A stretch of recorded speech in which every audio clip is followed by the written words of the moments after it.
I don't know why you say goodbye. I say hello, hello again. It's me. Hello again. It's me doing another live again. And of course I can't sing, but I got this microphone on New Year's Eve and I can't seem to put it down. And I'm just being silly and I don't care. Yeah, so step into a new pace. That's what we're talking about. And a new pace is the name of the podcast. And a new pace is also a framework that I use inside probably the majority of my work that I do with individuals, within my group programs, within my courses. And the reason for that is that I just feel that it's so powerful. I feel so on board with this for my own mental health and well-being and life, and really trust the process with this. So stepping into a new pace is about taking time to pause, act, create and empower. Empower yourself, empower other people, feel empowered. And by taking time to pause, sometimes it can feel like when life hits us, different things might happen. Health issues, challenges, all kinds of things hit us. It can feel that we're, let's say, forced to stop. However, actually, if you see it and recognise it and take back some control over, make choices based on what you can control, and make the most of that time where you are pausing, rather than feeling disempowered by it, you can actually step into taking action in a more aligned way. So you can do those small steps and then maybe retract and rest again if you need to, or you can take those giant leaps, because that space for pause allows you not just to have a physical rest, but as you know, we've got so many different types of rest. And, you know, the sensory rest, emotional rest, mental rest, social rest, spiritual rest, creative rest. We can rest and take time away from something. So take time away from all of the mental load. And that can be done through sort of physical exercise, or maybe doing something creative, or doing something that is social. But then equally, you might find that the social part has got too much, and you might be thinking, well, I need to take a bit of a breathing space from all of the peopling I'm doing in my life. And stepping away from that is a way to then recharge and fill your cup. And that you could do something where you could literally just do nothing, maybe, or even watch telly, stare at the wall if you feel that you need to do that, or take some time to do things that you enjoy by yourself, or just with a small group of people, just one-to-one. And things like creativity really help at that time when you're quite overloaded and you're maybe needing to step back, or in fact when you're feeling quite burnt out and you're needing to use some creativity to boost your mood or to give you more energy. That can really make a difference. So in that moment of pause, all of these like creativity comes in, as well as like reflection. I've got a new journal here that I've started today, which I think is really good to, like, you know, managing to like step into something new. For me, it's like having that structure is really important. So what I've noticed on my podcast is that a lot of the guests have been coming on and talking. I've asked them about, you know, their experiences and their wisdom, and also about what their take on a new pace is. And if there's any parts of the framework that really resonate with them.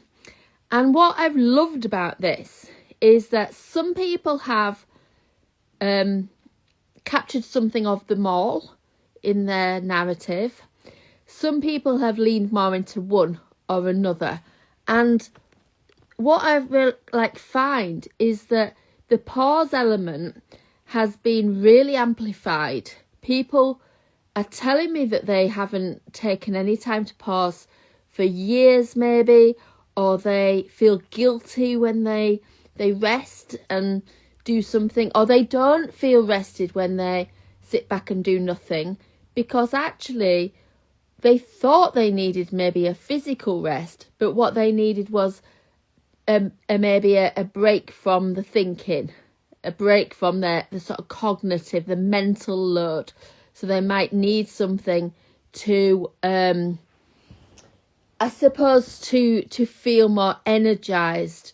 And some people are in like this really heightened state of anxiety or stress, and they may feel that they're overwhelmed and in that fight or flight state where they may need to kind of really defend a point of view that they're wanting to put across, or really like they might feel jittery in their arms. It's like punching.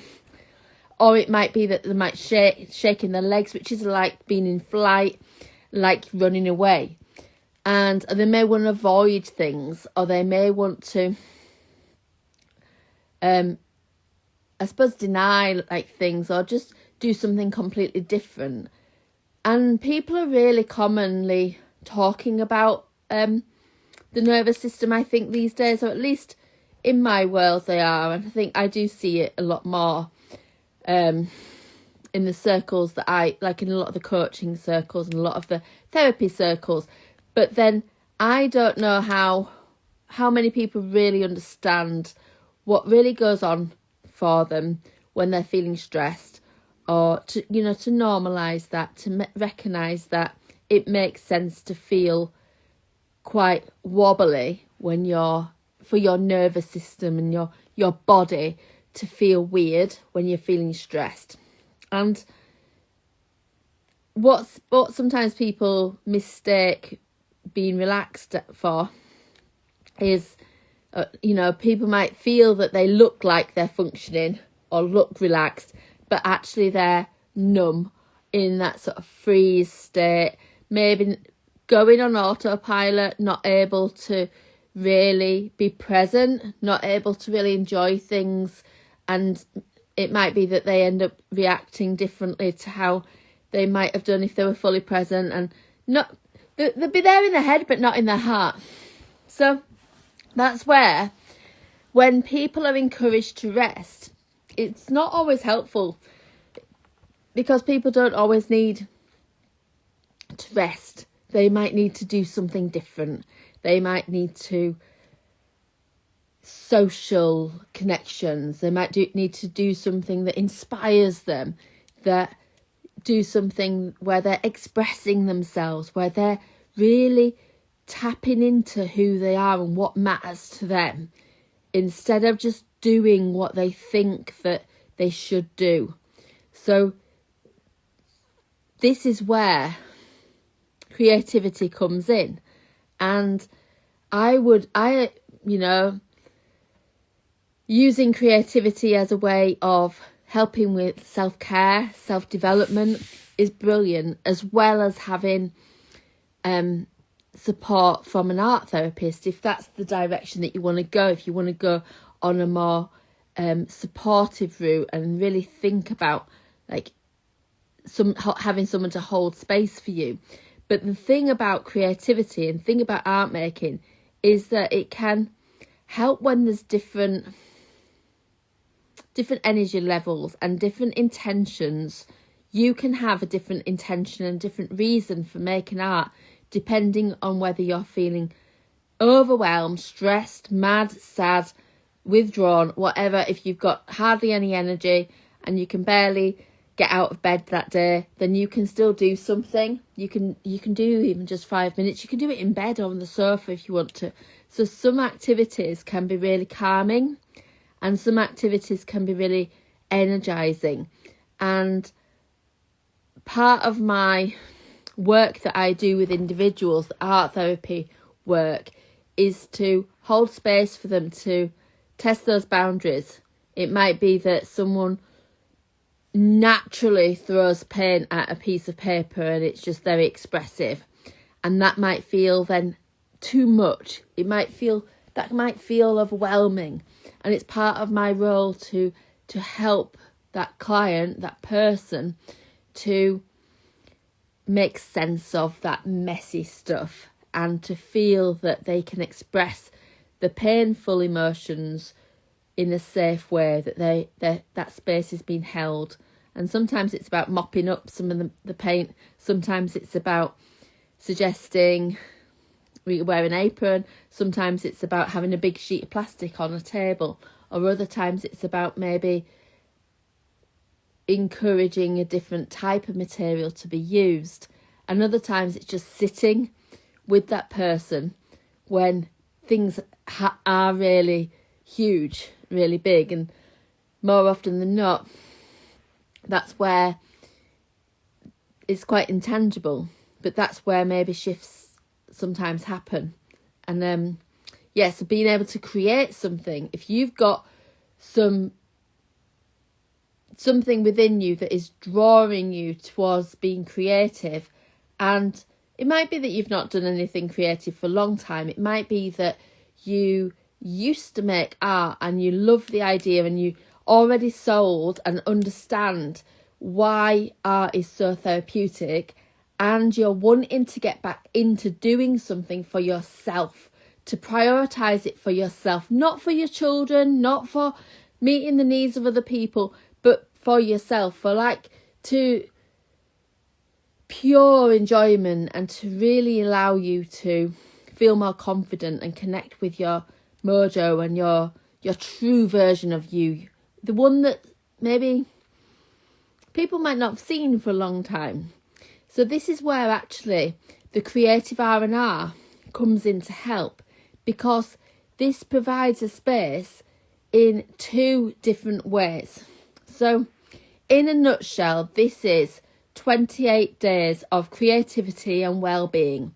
So there is a course content platform on Zenler where there's videos and workbooks, and this is bite-sized activities and tips for you to follow, you to have a go at, and inspire you to do more, inspire you to make some art and make some images. As well as if you wanted to lean into that, if you wanted to have extra support, you can have one-to-one sessions with me as part of that, as one of the options. So what that would mean is that you can go throughout the week, you can follow the videos, follow the workbooks, like reflect and answer those questions in the workbook and make art and take photos, do lots and lots of things, do the things that are going to help you to feel rested when you need to, or energized when you need that as well. And then come to your one-to-one session where I'm there to hold a position of uncertainty for you. So sit with that uncertainty, sit with that passage between this is where I am and this is where I'm going to be. That's where the art materials might sit as well, creating something that reflects that position between, maybe like a bridge. Let's call it a bridge between where you are now and where you want to be. And it may be that the bridge goes over and backwards and backwards and backwards and up and down.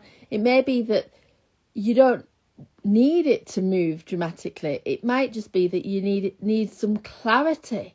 We might not need to build a bridge. The bridge might already be there from your sort of disempowered self, stepping over the bridge that into your more empowered self, and more you.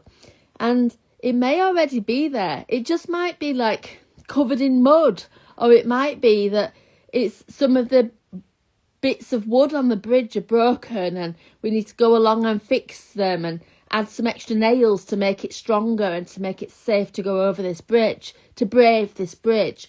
Or it might be that maybe it's been snowing and it's super icy, so we need to get some salt grit out and clear the way a little bit more.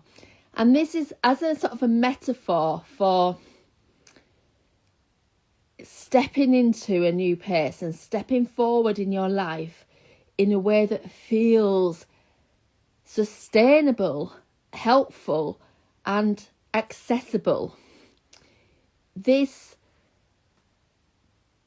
is an opportunity for you to purely have that self-care, allow yourself to rest and really give yourself some grace for what you're going through at the moment. If you're going through some stressful times, give yourself a pat on the back for what you have got through already in your life, and give yourself permission to create and permission to put yourself first. Put your oxygen mask on before you put other people's on. Permission to fill your cup. And when you're working from a cup that's wobbly, imagine we've got this cup that's wobbly. This is actually, if we had a wobbly table like that it's going to spill. Even if you were to fill it up, it's going to spill. So it's about building that foundation, helping you to feel solid, helping you to feel grounded and confident in who you are, what you're wanting, what you love about your life, what you really value in your life, what your beliefs are, and what you want to be doing moving forwards. So if you are wanting to find out more about the Creative R&R or any of the other programs and offers that I have available, then reach out to me or have a little look through all the links that are available on here, and I'd love to answer any questions that you have. And the whole point of stepping into a new pace is that when life does lots of life in, it can really hold us back, and the natural pace of life sometimes really slows down. Sometimes it can feel really fast, and we can often feel lost along the way, like, what on earth am I actually doing? But you taking back control of all of those different elements and recognizing that we're going through these stages and feeling empowered to that, and holding on to a sense of hope and honesty at the same time. So if you're going through a health challenge, for instance, then it's not about saying loads of affirmations about I'm healthy, I'm energized. It's more about having some confidence in and trust in yourself and in your decisions as to what is going on for you and what you can do, and then healthily striving for the next steps for you. So if any of this resonates, let me know. If you've got any thoughts, if you'd like to get involved with the Creative R&R, you can either sign up digitally or as a one-to-one. We can have one-to-one sessions. They're about 30 to 45 minutes long in the Creative R&R, so that you don't get too overwhelmed by it. The idea is to support the journey, support the process, not give you extra things to do.